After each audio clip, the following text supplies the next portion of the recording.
Welcome back. I am joined by AJ Moore, artist, Hello there. who I met just a little while ago at ToyCon, and I was fascinated by his entire wall of beautiful stuff. And in fact, the piece that got me right away was the John Barenthal Punisher, which we Yes. shared. So Yes. best or bestest live Punisher? Best. Best. Hands down best. Bernthal, for me, is the best Punisher. Yeah, I think you captured a lot of his kind of angst and his anger in that image. What makes you? How do you pick a subject? And a lot of your stuff is fan portraits and so on. But how does that? Mainly, I pick by things that I like the most. Some things just grab me. Like I have a piece with that I did of Childish Gambino, that This Is America. Uh, I watched the video, and from there, I was like, I feel like drawing something to this. So immediately, I just started sketching stuff out because I like to get into it, what it is. Like get into the whole feel of it. right. And Childish Gambino is a very different subject than say like a comic book subject. Yeah. What about his emotion or anything like what did you try to capture? Because I saw that picture as well, and you can see that right here. We've got a list of all his social media stuff. Is that angled correctly? Well, I'm gonna try to get you a shot of that. Any better? All right. So you should check out his Tumblr. AJ Moore Tumblr is how I found you on Google pretty quickly. Okay. But I did see that Childish Gambino piece on there, and yeah, it does. It captures a lot of that emotion because you see, you could the face. Right. Your faces are so clear. I mean, like we have this Prince poster over here. You can see it too. Like you see the kind of the sexuality coming out of it. Yes. That's Prince. The do you prefer doing celebrities or do you what's your favorite type of subject to do? My favorite thing to do is cartoons. Actually, I have a whole slew of pandas that I draw. It's a cosplaying panda named Chi Chi. And Does the panda cosplay or is it a person in a panda suit? no, it's a panda that actually cosplays. Okay. So a lot of the pandas' gear is made out of bamboo and stuff like that, buttons, and the panda loves popsicles. So All right. the lightsabers for anything Star Wars related is popsicles mostly. But if they love popsicles, how do they make it through a whole day of con without eating the popsicle and then not having a lightsaber anymore? Oh, so he just has plenty. Or he just He's has kind more. of like Grievous. He's prepared. All right. Grievous has a ton of lightsabers in his little sash there. Just can pull out one, just like popsicles. All right. All right. That's a fair way to do it. If you're gonna go out with popsicles, you love the popsicles. Make sure you have plenty. That's a solid life advice.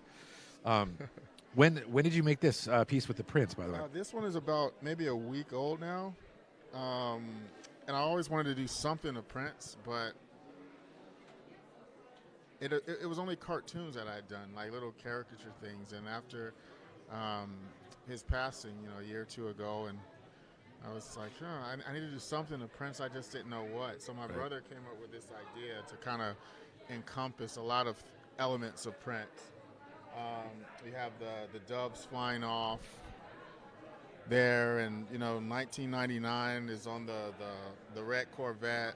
Little Red as a Corvette. license plate. I remember hearing that song the first time, and Yes. the energy in that song was just so contagious and hard to miss. You just Yes. and you catch a lot of his motion there, like his hair flying back. Yeah, I got the more contemporary Prince. He cut his hair off. He's wearing had a different guitar, and then of course the classic '80s Prince. So we have the example of Prince here. How many what's the gamut of artwork that you're showing on the show floor? Like you have a huge wall up there, kind of a short list of stuff that they might see on that wall. They might see wrestling. They might see a little bit of cartoon stuff, like One Piece or Full Metal Alchemist, stuff that I used to watch. Sure.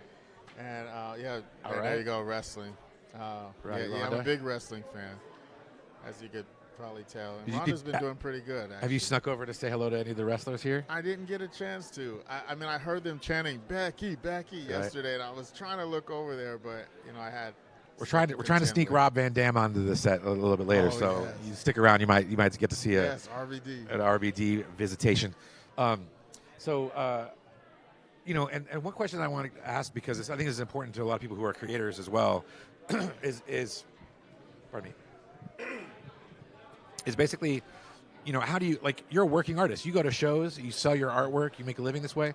Tell me about a little bit about the work, because I don't think a lot of people understand that, you know, it's a day-to-day working job that you can, you know, Yeah. you do. Yeah, day to day, minute to minute, hour to hour, because it takes hours just to do one of these, depending on the level of detail and the sides and the medium. Because I work in markers, I work in watercolor, acrylic sometimes. So it depends. It could take you 10 hours. It could take you 20 hours. If there's multiple people in the drawing, and it's 20 by 30 inches, that could take you 40 hours. Right.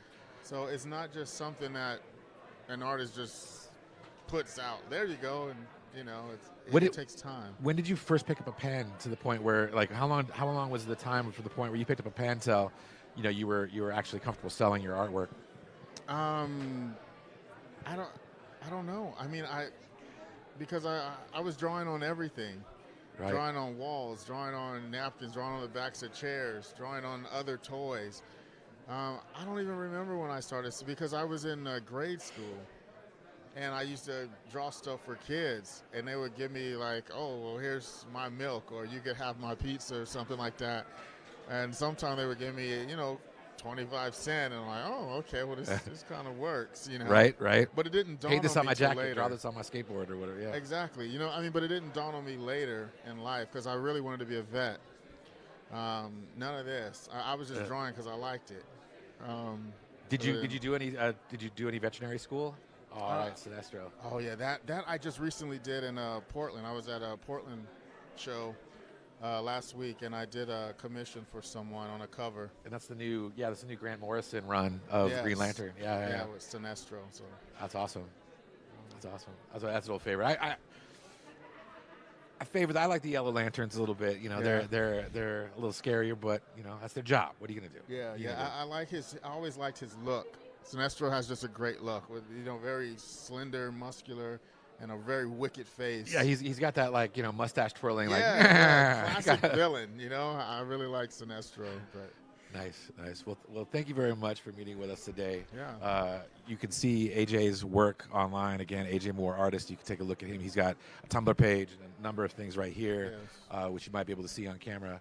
Is there anything that you might want the audience to check out before we break up? Well, just make sure you look for artist AJ Moore, because if you just look for AJ Moore, you'll get a ton of athletes and musicians, everyone but myself. And also look for the Chi-Chi, the cosplaying panda. Chi-Chi, the cosplaying panda. Yes, for all the panda fans out there. Excellent. And there are many. Excellent. Well, thank you for joining us, AJ. Thanks for having me. All right. Thank you. And we'll be right back with another guest very shortly.